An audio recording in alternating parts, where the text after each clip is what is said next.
نوتدونی اولین فروشگاه نوت موسیقی در ایران.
سلام دوست من، شما پیشنمایش این آموزش رو مشاهده کردید.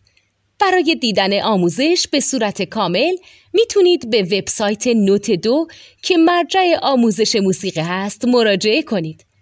همچنین برای تهیه نوت موسیقی مرتبط با این آموزش هم میتونید به وبسایت نوتدونی که بزرگترین آرشیو نوت موسیقی در ایران هست مراجعه کنید.